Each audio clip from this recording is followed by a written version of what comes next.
Pokemon Stadium 2. Now, is it still worth playing the game in 2021? Did it age well? I have no idea. We're going to find out together. All that I know is that I loved this game as a kid and I played endless hours of it, so nostalgic reasons, I remember it being perfect, but let's find out. The game was released in March 26th in 2001, and if you want to feel old, 2001 is the same year that the very first Shrek movie was released. It was good, then Shrek took a turn for the worst, and we'll just move on. And also in 2001 was the same year that Billie Eilish was born, and now she is writing music, making millions, while I'm making a video on Pokemon Stadium. Anyway, Pokemon Stadium 2 is a sequel to Pokemon Stadium, bringing the Generation 2 Pokemon into full 3D for the first time. Like its predecessor, it is for the Nintendo 64 and allows players to upload and battle their Pokemon from Red, Blue, Yellow, Gold, Silver, and Crystal with the use of the Transfer Pack, which I had the Transfer Pack, and that was like a whole new realm of Pokemon. When you were able to play your Pokemon game on Pokemon Stadium 2 on an actual TV, oh, it blew my mind. The game takes place in White City and has several modes and battle styles. The Japanese version also has the capability of the mobile system GB from the Japanese version from Pokemon Crystal, which we didn't really get, but it's all good. So now that we're actually in White City, I'm going directly to my favorite thing as a kid, which were the mini-games. Now the mini-games are insanely fun. There's multiple different ways. In Pokemon Stadium 2 you have the different quizzes you can do, but I'm all about just going and playing the mini-games. So you can play up to 4 friends, or you can play against friends, computers, or just one person against computers. Now that's obviously what we're gonna do here. And let's do hard, even though I know they're pretty difficult. So you have 12 games on Pokemon Stadium 2 that you can play. Now, if Streaming Stampede is not your favorite game, I don't know what you're doing, because it's the all-time best mini game in all of the Pokemon series games. The whole point of the game is Pokemon will run past. If you can hear my voice, I'm super excited because I love this. It's super nostalgic to me. The Pokemon will run past and you just count them. Like, it's super simple, but it is insanely fun. So for instance, we have Macargo. You're gonna run past, you count them. Super simple. Everyone else is doing the same thing.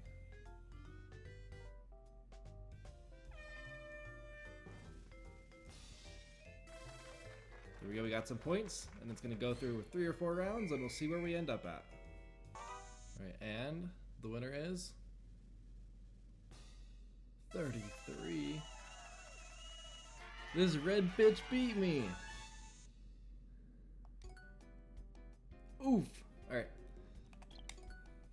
Now there are 11 other mini games that you can play. A little fun fact for you guys, if you actually had the transfer pack with one of your Pokemon games in it, some of these mini games you could swap out for different Pokemon. For instance, Clear Cut Challenge, you could get Scissor. In Pichu's Power Plant, you could have Pikachu. And there are a few others I don't remember. But a little fun fact for you. So also, besides the mini games, there is the one-player quiz, which if you do hard, it is insanely hard. I just want to show you guys really fast how it works, because, oh, you'll see some of these questions. How many pounds does Poliwrath weigh? See, like, who knows that information? I would say he's 14, but no, he's not. How much does he weigh? It doesn't tell you. Shortest Pokemon. See, I just lost because unless I'm just terrible at these quizzes, I feel like they're hard. Now, one of the next main parts of the game is the Gym Leader Castle. Now, the Gym Leader Castle is a single player, basically Gym Leader Castle, exactly what it sounds like. You go through multiple trainers to get to multiple gym leaders. You can either use Pokemon from your video game transfer pack, or you can rent Pokemon, which is basically any Pokemon from Gen 1 through Gen 2. You go through trainers, then you go to the gym leader, you beat them, get the gym badge, you move on. Also, a fun little fact is if the Elite Four segment is cleared using 6 Pokemon from a player's game cartridge, no rentals can be used, and the player is given the option to teach a single move to one of the Pokemon they used that it could learn at a previous level. Until Generation 3's Move Reminder, this was the only way to do this. Now we'll just jump around. The Game Boy Tower, if you had a transfer pack, which I sadly don't have, you would put it in, here your game would show up, and you'd legit play the game in the actual TV that you had at the time. Now when I was a kid, this was like revolutionary. Like, this is a whole new level of playing your Pokemon game. I thought this was the coolest thing in the absolute world.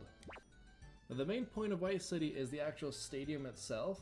Now, Pokemon may either be rented or uploaded from an attached game cartridge 8 players must be defeated in order to win each cup. You have the Little Cup, Poké Cup, Prime Cup, and Challenge Cup. Let's go do the Little Cup. So first you have registered Pokemon, which I do not have a set of registered Pokemon yet. You have a chance to register Pokemon, or you can rent, which is what we're gonna do. So basically you go through here, you can see multiple different types of Pokemon. You basically can choose anything you want. So I'm not gonna get an OP team. I'm gonna basically just choose random that I see around here. And to start off with, you don't get the best Pokemon in here, so this is the Little Cup, so you only get certain types of Pokemon. They're only level 5, so you're not going to get any legendaries, you're not going to get anything too crazy. Let's get Weedle, our boy. Let's get the ball. Let's get the man. Alright. So first we're up against Bernie Sanders. So you choose your Pokemon here. Let's go here, here, and here. Ready to roll. Pokémon Tournament Little Cup. On the Nintendo 64, I feel like these were pretty insane graphics. They don't look amazing now, I totally get that, you guys. But back in the day, they were really good. But the point of the video is to try to find out, does it match up with today? Like, is it still worth going back? So, you can check your moves here, see what you have, pick your move. There's the shot. Give this man a cut. The sunlight has turned harsh.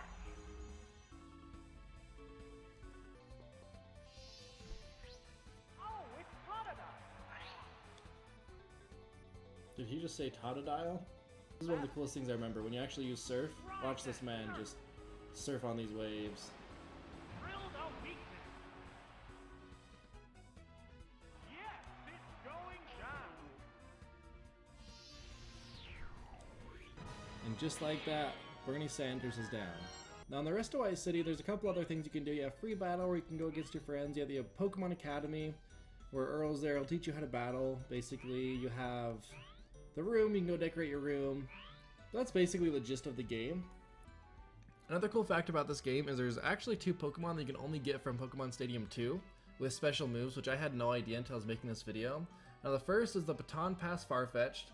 It's a Farfetch'd with a special move Baton Pass. It's obtained by beating the rival at the end of round 1. And the next is the Earthquake Gligar. This Gligar with the special move Earthquake is obtained by beating the rival at the end of round 2, which is really cool that there's special Pokemon in this game.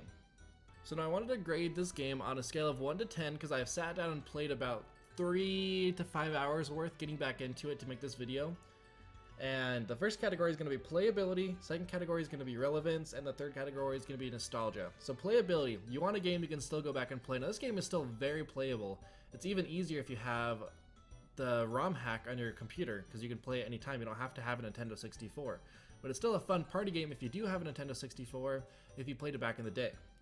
Now, I'm going to give playability from 1 to 10, I'm going to give it an 8. I believe it's still very playable, it's still a very fun party game if you want it to be that, or still a fun one-player game if you wanted to go against the gym leaders and all that stuff. Now, relevance. I feel like this game isn't too relevant anymore, it's not really talked about as much. It's kind of been on the back burner for a little bit. Until they make a remake, I really don't think this game's going to get back to the relevance that it had maybe like, let's say even 5 years ago. So I'm going to give relevance a solid 6 out of 10. Now nostalgia, it's hard because nostalgia is different for everyone, right? But I believe I'm going to take a base score of everyone that at least I know, all my friends and stuff, or people who have played the game. They love Pokemon Stadium. I don't know anyone who hated Pokemon Stadium. I think nostalgic reasons, this is one of my favorite Pokemon games in all the main series line, in the entire series line. I'm going to give nostalgia a 9 out of 10. And so I believe, taking kind of an average of how I feel, I will give this game a 7.5 out of 10 overall on how it does in 2021. If you have anything different, if you have a different opinion on it, please let me know in the comments. I would love to hear it. Now, thank you guys so much for watching this video. I really do appreciate it. I want to do more of these videos, so if you liked it, please let me know. Now, quick reminder, I do a YouTube video every Tuesday and every Friday. If you want to keep up, please, you guys, like the video, subscribe. I really, really do appreciate it. And also, I also stream on my Twitch channel every Monday, Wednesday, and Saturday, 8 to 10 o'clock Mountain Standard Time. Now that Twitch is just 17 foxes, no spaces or anything. Thank you guys so much for watching. You guys are awesome, and have a great day.